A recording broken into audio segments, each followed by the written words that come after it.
Voilà, bonjour à tous et à toutes. Vous allez bien, j'espère. Voilà, aujourd'hui, nous allons aborder un sujet très délicat.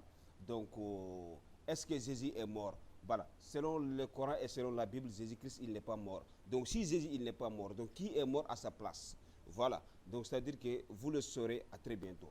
Voilà, vous savez, si nous prenons maintenant Surat 4, versets 157 à 158, il est écrit, et à cause de leurs paroles, nous avons vraiment tué Christ, Jésus, fils de Marie, le messager d'Allah.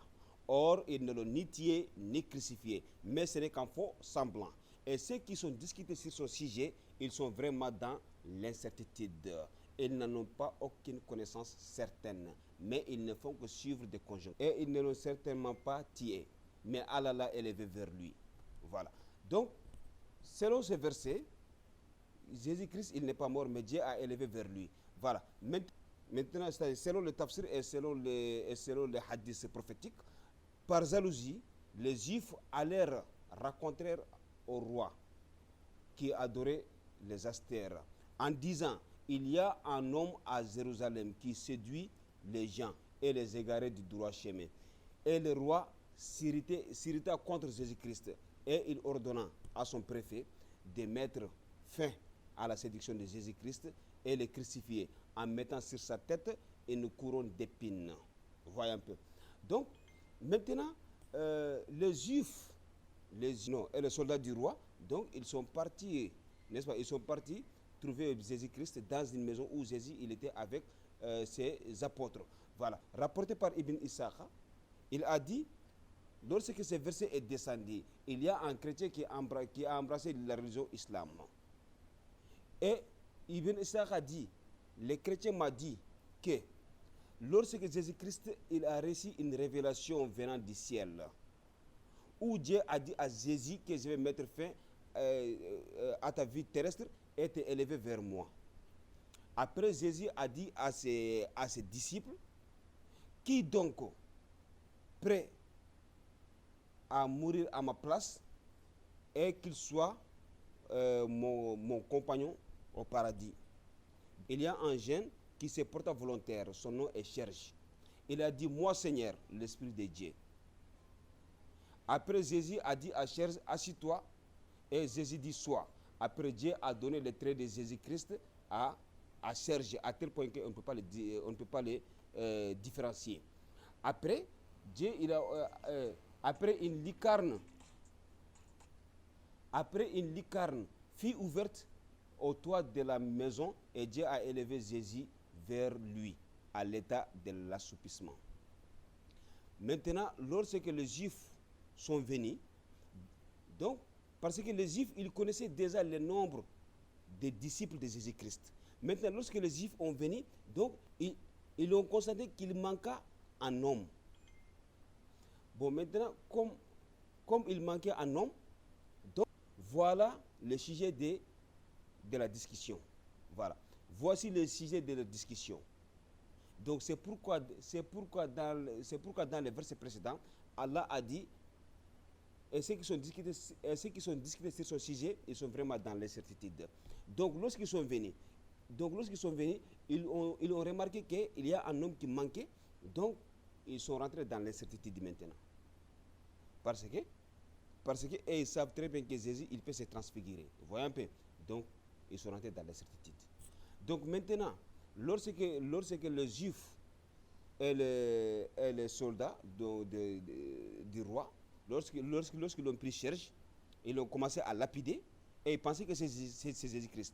Les mêmes chrétiens qui se convertis à l'islam, il a dit à Ibn Ishaq que les jeunes, que les méchants que les gens allaient frapper, ils disaient, je ne suis pas Jésus, je ne suis pas Jésus, je ne suis pas Jésus. Mais ils n'ont pas écouté. Et ils l'ont crucifié. Vous voyez. Maintenant, dans la même sourate 4, verset 159, il est écrit, il n'y a personne parmi les gens des livres qui n'auront pas la foi en Jésus-Christ avant sa mort. Maintenant, le problème qui se pose à ce niveau, parce que vous savez, Jésus-Christ, selon le Coran, si on dit les gens des livres, on fait toujours référence aux chrétiens et aux juifs. Donc, c'est-à-dire qu'avant la mort de Jésus-Christ, Donc les chrétiens et les juifs, tout le monde auront la foi en lui. Bon, maintenant, le problème qui se pose à ce niveau, lorsque Jésus-Christ il était en vie, donc les chrétiens n'existaient pas. Il n'y avait pas la religion christianisme. Donc les chrétiens n'existaient pas. Jésus n'a jamais connu chrétien, il n'a jamais entendu chrétien. Donc les chrétiens n'existaient pas. Vous voyez, donc vous le savez très bien autant que moi, que pour la première fois que les disciples du Seigneur sont appelés chrétiens, c'est dans Acte 11, verset 26, 40 ans après Jésus soit passé. On est d'accord? Donc ça, Jésus ne connaît pas chrétien. Donc, c'est pourquoi dans ce verset, il a dit, les chrétiens, les juifs, tout le monde auront la foi en Jésus avant sa mort. Donc quand Jésus-Christ, sa seconde venue, s'il revient sur terre, donc il va rencontrer aux chrétiens et aux juifs. Donc c'est là-bas où les chrétiens vont avoir la foi en Jésus-Christ. C'est pourquoi Ibn Jarir a dit, quand Jésus-Christ sera venu, il n'y aura qu'une seule religion sur la terre qui est l'islam. Le prophète sallallahu alayhi wa sallam a dit que Christ, que Jésus, fils de Marie, il viendra après lui. Il va descendre du ciel. Maintenant, si Jésus-Christ revient, qu'est-ce qu'il va faire? Il va juger le monde. Comme Jésus va juger le monde, c'est pourquoi il y aura une seule religion qui est l'islam. Parce que Jésus va faire croire à tout le monde que ce n'est pas lui qui a envoyé la religion chrétienne, ce n'est pas sa religion. Voyez un peu. Donc c'est pourquoi tout le monde vont se convertir en islam. Donc quand Jésus sera venu, Jésus va juger le monde, il va tuer l'antéchrist, il va détruire la croix, il va tuer les porcs, voyez, donc ainsi de suite. Voyez un peu. Donc c'est ce qui est dit par le prophète bien-aimé Mohammed sallallahu alayhi wa sallam. On est d'accord? Donc, parce que vous savez c'est quoi? C'est pourquoi dans le même verset, il nous dit ils sont dans l'incertitude. C'est pourquoi le même Paul a dit. Parce que c'est Paul qui a dit que Christ il est mort pour les péchés de l'humanité. Mais qu'est-ce que le même Paul a dit? Si vraiment ils n'étaient pas dans l'incertitude, qu'est-ce que le même Paul a dit? Paul a dit, dans 1 Corinthiens 15, verset 16 à 17, Paul a dit, si vraiment Christ il n'est pas mort, ressuscité, donc ceux qui sont morts en Christ, ils sont perdants.